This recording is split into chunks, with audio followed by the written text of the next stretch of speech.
Welcome into the RotoViz Fantasy Football Podcast. It's week 7 and it's Thursday night. So that means it's the start sit show. Dave Caban and I are going to take you through some of the key player projections from the RotoViz game level similarity projections tool and help answer any of those last minute tough start sit questions you might have for tonight's Thursday night matchup. Or, maybe you just want to get a jump start on setting your lineups for the weekend. Dave and I have some of our own dilemmas because it is the first bipocalypse of the 2023 season. I'm feeling it, man. There's some tough decisions to make. Lots of talented players and lots of teams not in action this week, Dave. So I've got a couple that we can get started with from our own squads. But before we do that, why don't you just give us, 60 seconds or so on the notable top guys from the GLSP across each position. And I think that'll whet the appetites here. Yeah, sure. So if we take a look here at some of the top players across the leaderboards, no surprise when you look at quarterbacks, we start off with Lamar Jackson, Josh Allen, Jalen Hurts. But Sam Howell actually comes in with the 5th highest average GLSP projection this week. I have a couple of teams where there are quarterbacks that I drafted significantly ahead of Howell. We know that on a lot of teams, Curtis, we put him on the back ends of our roster. I actually like the matchup for him this game. And it looks like, you could definitely roll him out as a starter against the Giants, and he could pay off for you. We also have Josh Dobbs scoring pretty highly this week. Maybe you give him a last hurrah or two with hopes there that Kyler Murray gets back into action soon, but he scores nicely.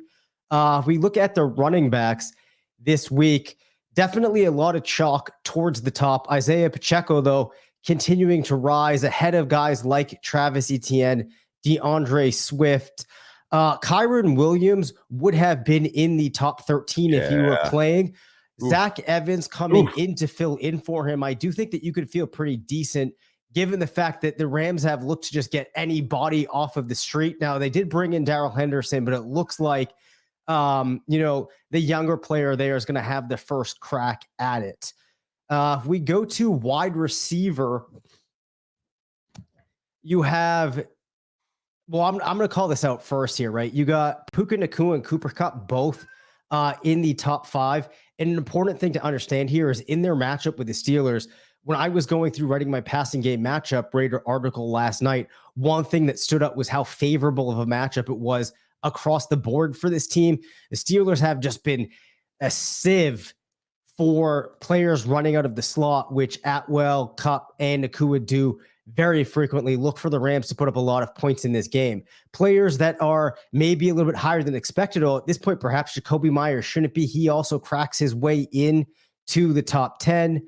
If we expand things a little bit further and look at the top 30 or so players, other players finding their way in there this week, it does kind of like Isaiah Hodgins, which is really interesting against Washington this week. I'm not going to go on a limb here and say that this is one of those that I'm really going to trust. But more chalk in here as we work our way to the top 45. You have Kendrick Bourne coming in at 31. You do have Rashee Rice, who we're going to probably talk about in a little bit, coming in around 35.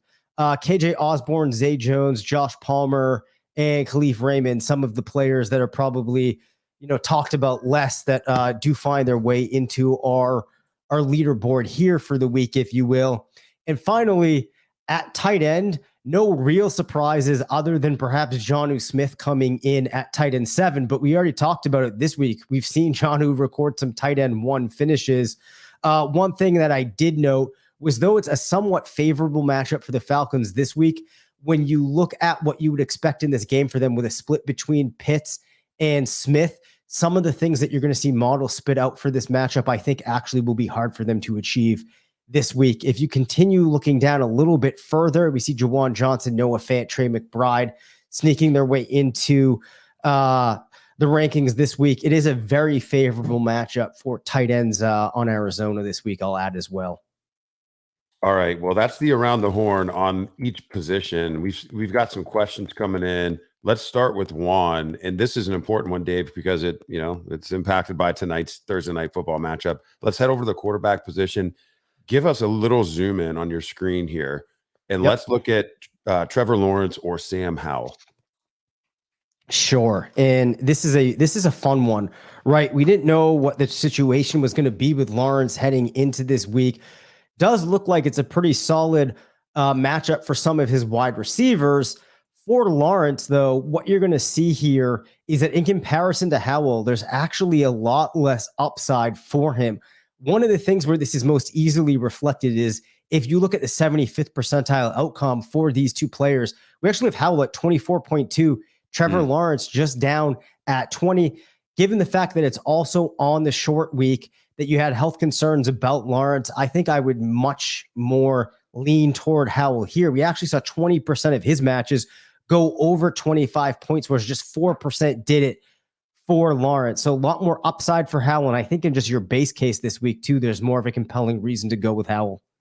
Yeah, I don't have a lot to add there. I agree with the breakdown and just the Thursday night games. I mean, I know not all of them are low scoring affairs, but the short week, it's hard to get any real elegant stuff planned. And I mean, the Saints, I mean, they're really not a great matchup in any category for opposing offenses. So I like the idea of going with Howell here. It's not like Lawrence has been a world beater, and Howell has been pretty darn good his last 3 games, just looking at the run that he's been on. Well, Dave, while we're waiting on some more questions to come in, and for those of you tuned in, feel free to drop any of your questions in the chat here. We'll get to them if we can before kickoff. I want to look at one of our big decisions. We've got, Dave, we've got 4 main event teams going, and 3 of them are in the top 200, and 2 of them are in the top 80. Yep. And so, you know, all of these little decisions are super important for us. And we've got one in one of our bye weeks here, Rashid Rice or Rashid Shaheed. Yeah. So I'll pop over to the wide receiver comparison chart here. And, you heard me mention both of these players, I think, quickly as I was running down the leaderboard, both coming in the top 45 this week, players that have a fairly similar distribution here this week. You have Rice. Unfair. Yeah. Rice with an average of 10.8, Shaheed with an average of 10. Across the board, actually, I shouldn't say across the board. Shaheed with a slightly 0.4 better floor, but you do see some more upside for Rice with 15.7, 75th percentile, Shaheed at 14.6. Reality is, though, Curtis, if you asked me to do this objectively, I would give both of them fairly similar upside. We're seeing that reflected as well in what the GLSP has to put out for us here. So the final thing that I like to do then is drill in and see what's actually in the average stat line. See if there's a favor for one of them in terms of touchdowns. 40% of Rice's matchups found the end zone, whereas for Shaheed, we also had 40%. This is a very, very tough one to break. The final thing I'll say is that when I was looking at the matchup rating article this week, there were a lot of reasons to feel pretty good about New Orleans pass catchers. That said, it's looking to me like Rice is the wide receiver in the best position in Kansas City to make an impact. Now, the team did just bring in Mecole Hardman, which kind of speaks to some extent what they think about the receivers that they have. It's a hard decision. The more I think about it, the more I actually lean toward Shaheed. Yeah, that's where I wanted to go as well. I'm a little bit more comfortable there. Just that big play ability that we've consistently seen from him. So it's interesting to see that the tools couldn't really make up their mind. That's it's not perfect. That's when you gotta put your own spin on it. Let's go to a couple other dilemmas that are coming in here. This one's really interesting. Sam Laporta or Amari Cooper, tight end premium.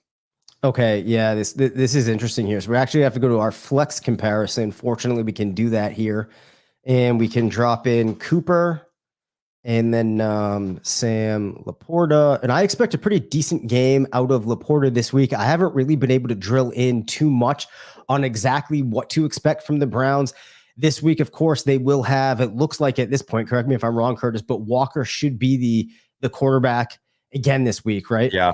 Yeah, so, I don't think we're going to see Deshaun Watson. So that, I mean, you've got to factor that in on the human side. You certainly have to factor that in here. From a GLSP perspective, it likes Amari Cooper a lot more, especially when you look towards the 25th percentiles. Actually, 22% of his matches went for more than 25, just 5% over 25 for Laporta. Of course, though, we have to account for the fact that, Cooper is going to be playing with Walker. Walker actually struggled last week. I want to say he only converted like 27% of the air yards that he threw. And I think he was on target only like 50% of the time, which definitely is troublesome. Somehow Cooper, though, still finished with 14 points. That said, though, for Sam Laporta, this does not look like the most favorable contest either. He has been, though, the clear number 2 there for Detroit, even with Williams, back and involved. And I think we're still going to see that from Laporta. So the final thing I'll do here is just kind of look at the projected stat line, puts him around 5 receptions, 52 yards, 20% of his matches found the end zone. And then we got to add the tight end premium there. So however many receptions, we got to give him a little boost there. You got to give him a little boost, right? So this probably, I got to be honest though, Curtis, I think I still lean in the favor of Cooper. Okay. Yeah.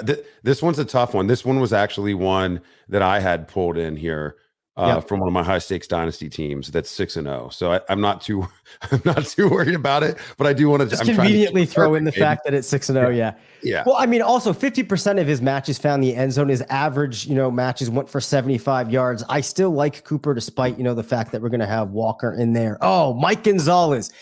I get pumped up when I see his question every time because of the Al Bundy image, and I'm probably going to mention that every week this year. I love it. All right, so he's got Geno Smith or Goff, 6-point passing touchdown. All right, let's take a quick look here. So you've got Geno Smith against the Cardinals with 1.6 passing touchdowns on average. We'll start there.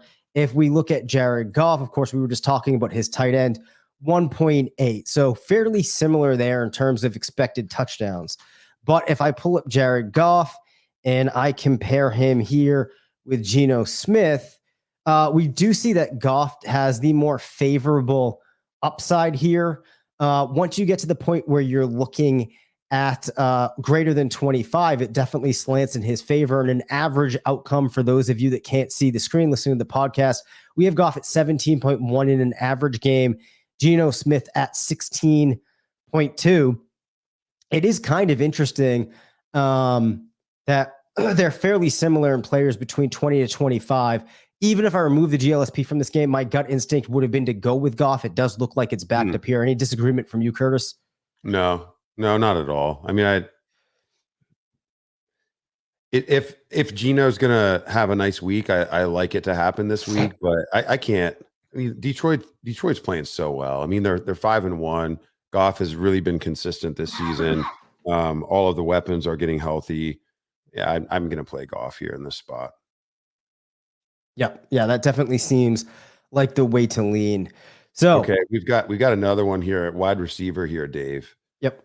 This is the pick your receiver or secret option 3. Drink the cup of bleach. Because we've got Jerry Jeudy or Jahan Dotson in PPR. All right. So GLSP paints a very similar picture. In fact, they're separated just by 2 points in their average. Time out and catch on fire. These players. Neither of them has a match going over 25.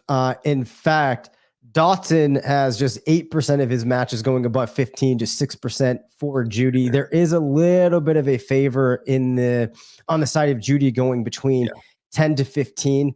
Things are very similar here. I do like how this game sets up for the Washington wide receivers against the Giants defense. In terms of Jerry Jeudy, though, and what you might expect from him against Green Bay, GLSP has him with a very bleak outlook in terms of touchdowns, also just around 3.5 receptions for 38 yards. Given what I've looked at in terms of passing matchups and the fact that the GLSP is pretty much split between these guys, and I know it might pain us to do it given how much of a letdown he's been for us, I actually think I lean towards Dotson here. Okay. Yeah. I mean, anything to tip the scales in favor one way or another. It's like, both of these guys were draft season darlings. I mean, they both had their fair share of fans. It almost seems like the same types of analysts were on both of these guys, being trendy names here. Mike had one more question here, and then I've got a defense one. One thing that I think that we need to promote better on this show. I think one of the best utilities of the GLSP is actually that defense in special teams opportunity there to compare. But let's get Mike's question here first on Elijah Moore or Wandale. Off the top of my head, if Daniel Jones plays, I'm just going to take Wandale. I don't even really care what this tool says. We haven't seen any upside from Elijah Moore, and we already know that PJ Walker's going again. But I just am curious to see if the GLSP agrees with me. It's pretty split, but it does give the slight edge to Robinson, largely because of the difference between the two when you're looking between 10 and 15. Also favored by 0.8 in an average outcome. The other thing that I'll add to here, if Moore wasn't playing with Walker and he were playing with Watson, I might give him the edge. But there is some room for Robinson to have a good game here. He and Paris Campbell run the most routes out of the slot of the wide receivers on the Giants. And it just so happens with the way that he runs and where he normally lines up on the field is where Washington is the most susceptible. As a result of that, the passing game matchup rater kind of likes in this game. So in a matchup like this, where you're kind of pulling for some straws to make the decision here, a lot more seems to line up for Robinson than Moore. So I wouldn't expect too much, but I would give him the edge. All right. Saints or Steelers defense. Let's see what we got here. I'm really interested on this one. Dave, we actually made some big claims on the Steelers defense across our main event portfolio because they've just been on fire. They really have been, but they got to go all the way across the country. Yeah, we got to go all the way across the country and face the Rams this week. Saints are at home on a short week against the Jags. I don't think the tool knows what night of the week the game's playing on. Or it takes into account, the airline miles that the teams are taking. But I think this is a pretty interesting one. The thing with the Saints, one reason a lot of people drafted them is because they've got the late bye week and a lot of pretty good, average or slightly above average matchups to begin the season. But the Steelers have been kind of elite. So what's the tool saying here? So Curtis, I'm glad that you brought this up because this was one of the more interesting things. Sometimes you press play, tools do what they do, they spit out the results. Well, the Steelers are playing the Rams, right? But for whatever reason, it really likes them this game. For some reason, teams, and I went back and checked, like the Steelers when facing teams like the Rams have actually fared pretty well. And in fact, we see 20% of teams like Pittsburgh when facing teams like the Rams managed to go for more than 15 points. As a result, the GLSP largely favoring Pittsburgh ahead of New Orleans this week. And actually, Pittsburgh's one of the GLSP's favorite teams this week. In fact, if you look, they are the most, they have the highest average expectation of all teams this week. So we're going to roll with Pittsburgh. Hopefully this offense can kind of get things right after having a week off and won't cost the defense any points, with a pick six here, setting up things in bad field position. But yeah, we would lean Pittsburgh here over the Saints. That's not a lean, man. That was pretty decisive. That's what I want to see, man. I'm going to put two defenses in the tool. I want to have some level of conviction, and we can see it there. Nicholas, we're going back over to QB here, Dave. Nicholas just wrote in with the question here. Okay. So he's got a quarterback problem. He wants to know Jordan Love or Geno. And then he's letting us know he's got Christian Watson at wide receiver 3. So maybe going for that correlation play with Jordan Love there. So let's see what the tools say, Nicholas, and we'll give you our take. So average game, right? Pretty similar between the two. A little bit better of a floor for Geno. Favors him by 1.4 points in a low-end 25th percentile outcome. However, if you look at a 50th percentile, still likes Geno, 17.2 to 15.8. At the 75th percentile, though, is where we see that flip. Love at 21.5, Smith at 19.6. You also see 5% more of Love's matches went between 20 to 25, and he had 6% more going above 25. You could make the case here, certainly, that Love has a little bit more upside. I'm not sure, though, that these numbers are enough to sway me here, Curtis. We also know that you're going to see Geno going into that game against the Cardinals, where I would expect with the way that things play out, you're going to be able to see the Seahawks kind of take advantage of some of the flaws that the Cardinals have in their defense. One of the things that I really focused on was one of the defenders, Marco Wilson, I think could get picked on pretty easily here by Metcalf or Lockett, which I think opens up things a little bit more for Smith. So when I layer on some of the other analysis that I've done this week on top of the GLSP, I lean Smith. Yeah, I think that's a fair way to break this one down. Then Nicholas, I think it's always interesting, especially like if you're a dog. And I mean, there's a lot of people that are going to feel like they're dogs this week with all the buys that are going on. The idea of like, well, hey, if one of my players hits, then I can get the points for both of them. But we don't feel, we really don't feel great about Jordan Love. I would feel, it would be different if we were like, okay, you've got the quarterback and then we're going to start one of his fringe wide receivers, like his wide receiver 4. I kind of like that direction more here than forcing it in with the inferior quarterback. I'd rather just split this up. And Geno's got the more talented pass catching core and what should be a pretty favorable matchup. And then, we would expect Christian Watson to be the leader on that team from a receiving perspective anyway, probably, unless it's a week where he gets a lot of attention and Dobbs has, one of those 6 for 60 games or something and sneaks in a touchdown. But let's just take Watson and Geno and split it apart there. We've got some more coming in here, Dave. Yep. Nicholas says, thank you. You're quite welcome, sir. Come on back next week. We got Michael Martinez, Marquise Brown, or Jacoby Myers. So that's an interesting one, man. This is an interesting one. Jacoby Myers this season, we've seen nearly every matchup for him be favorable. This looks like another week. I don't know, though, exactly how much the GLSP likes him this week, so we will punch it in.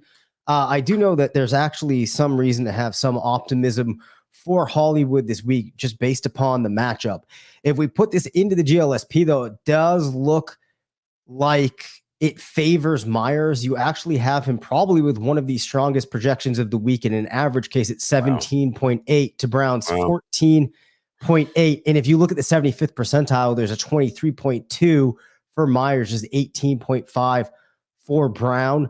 So, from some of these subjective things you might do by looking at the matchup and then also incorporating the GLSP, you would lean Myers. Of course, though, I believe that it's already come to light that Jimmy Garoppolo is ruled out. With Garoppolo out, I think I do lean towards Brown. If things change or I'm wrong on that and you do see Garoppolo play, then I would go Myers. I'm going to pull up Jacoby with and without Garoppolo this season in our Game Splits app here real quick. Yep. Why don't you and we'll come back. We're going to come back. While you do that, let me just quickly pull up Jacoby, though, because I just want to talk about him a little bit here and how solid of a season he's had already. So one of the quickest ways you can assess what a player has been doing is just by going into our NFL Stat Explorer. You can see he's 5th among wide receivers in total touchdowns, number 14 in expected points per game, 20 in fantasy points over expectation per game. So he's also been pretty efficient. He's also 12 in PPR per game. Curtis, let me know when you're ready to go. Yeah, I'm good to go here. So what we saw in the game where Jimmy G did not start for the Raiders this year, we actually saw Devontae Adams bump up from his weekly average in targets from 9 to 13, and we saw Jacoby only receive 4 targets in that game. So I think that's important context here. He has been running hot, but then we've got this other dynamic, Dave, where Devontae to the media came out really hot about wanting the ball. So I think that's another interesting piece of information with momentum the other direction. So I think with Jimmy G being out, that's important context. I'll go Hollywood here on this one. Yeah, your hand's kind of forced, I think. Yeah. We've got Greg Dudek. Hey guys, Darren Waller, Luke Musgrave, or Michael Mayer at tight end. It looks like it's just regular PPR.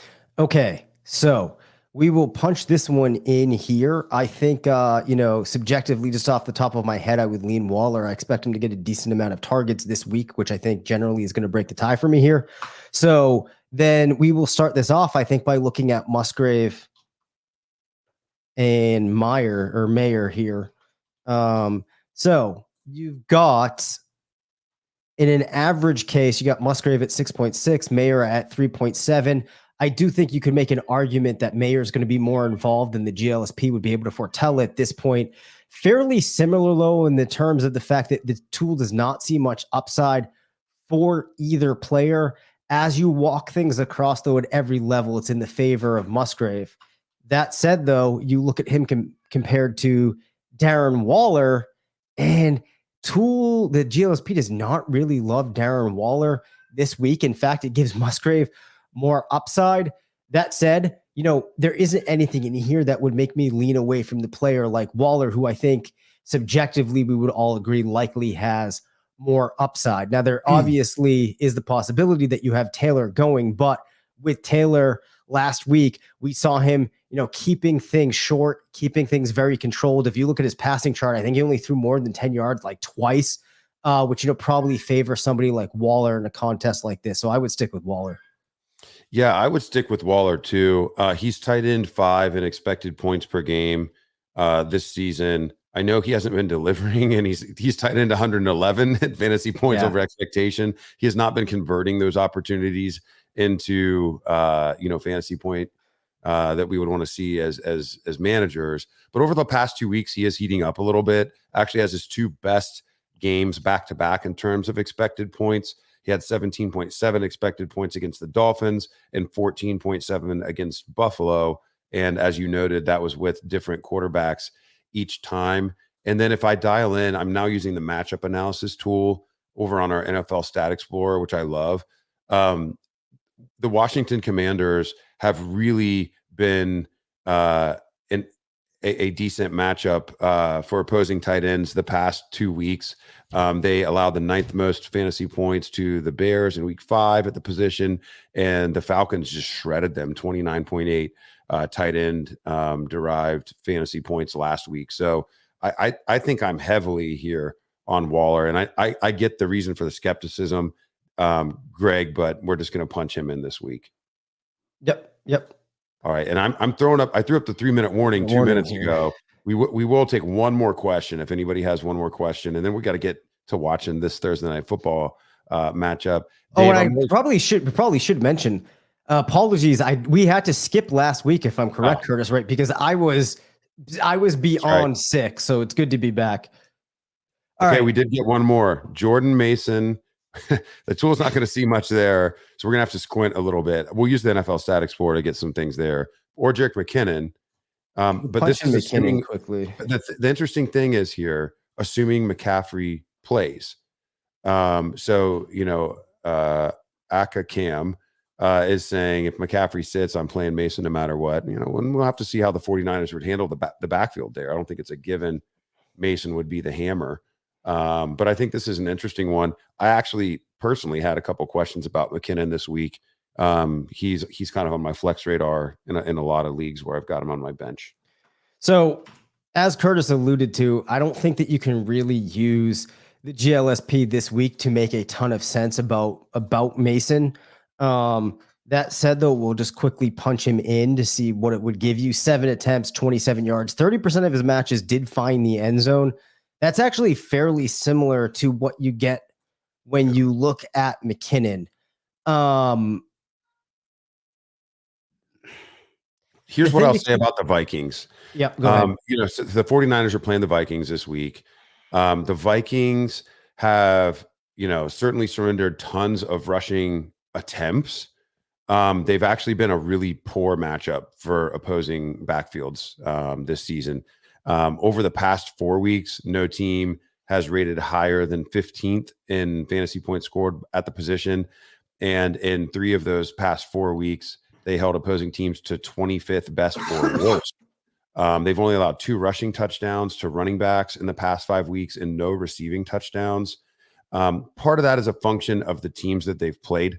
Yeah. So the past 4 weeks, they did get the Chargers, Panthers, Chiefs, and Bears. And they kind of ran pure on that because they missed Austin Eckler. And, those other teams didn't really have bona fide RB1s. So I think that's worth considering here. But if we go back to week 2, when the Eagles played the Vikings, that was DeAndre Swift's breakout game. And the Eagles just shredded the Vikings for 224 rushing yards by running backs. Even if McCaffrey plays, what we're seeing against the Vikings is that they can't keep up with people. Opposing teams are getting up to lead and they're running the ball a lot, because like I said, the rushing attempts, ninth most allowed over the past 5 weeks. So I think even if McCaffrey plays, they're going to probably try to get him out of there for the mop-up duty. With McKinnon, you're basically hoping for a short receiving touchdown. Otherwise, you might not get much, just kind of the way things are going. So I'm fine with taking a shot on Mason here. It's not, if you had a surer thing, I mean, if you had, if it was Alexander Madison or Jordan Mason or like some other back that has just been super underwhelming with no ceiling, but had, a pretty locked in floor for 8 to 10 points, I would lean that direction. But, I can get on board with Mason. Dave, which way would you go here as we wrap up the show? So this is the way I would wrap this up, right? McKinnon's one of my favorite players to just toss in when you don't have other options, because he plays on an offense where you never know. Maybe he just randomly turns like 4 targets that he gets on one drive into a touchdown and like a 50-yard reception or something like that. The thing is, though, that there's compelling reason that the 49ers could have to lean on Mason. We've seen what running backs can do in that offense. As a result of that, it gives more scenarios in which I can see Mason contributing more points to your team than McKinnon. As a function of that, you go Mason. All right. Well, this was a fast and furious show. We were able to get through quite a bit of the functions of the GLSP tools over on RotoViz.com. We also checked out the Game Splits app and the NFL Stat Explorer. If you're not a subscriber, make sure you go over to RotoViz.com. You can look at these tools yourself. But be sure to tune in next Thursday for the Week 8 Start Sit Show. Hopefully come back victorious. Let us know if our pick helped you win your contest. And if you're listening in and you're spying, but you're not asking questions, ask the question. Just always ask the question. There's no question too silly. We all get in our heads sometimes about start sits. If nothing else, it'll just be another layer of information that you can bring to the table before you hit submit on your lineup. Thank you for listening to the RotoViz Fantasy Football Show.